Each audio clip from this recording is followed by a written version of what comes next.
Our policy in this regard has been long-standing and consistent. India has always advocated the resumption of direct negotiations towards establishing a sovereign, independent and viable state of Palestine, living within secure and recognized borders, side by side, at peace with Israel. And I think that position remains the same. Release the kidnapped. Stop hiding behind your own civilian population.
I think, to observe international humanitarian law.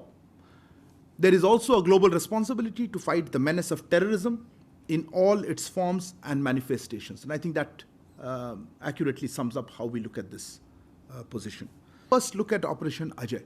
Look, as I said, the flight is expected to, the ferry flight is expected to reach today later in the evening, and then hopefully they'll pick up passengers and come back tomorrow morning. We expect, I think it can carry about 230 odd passengers. That's what we are hoping can fill it up, but depending, look, this number is broad. How many people can get onto a flight is determined by various factors, including what is the flight parameters. So let's say in that range, we were trying to work that out.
Mr. President, I would like to thank you for organizing this open debate on Middle East today, which comes at a crucial time.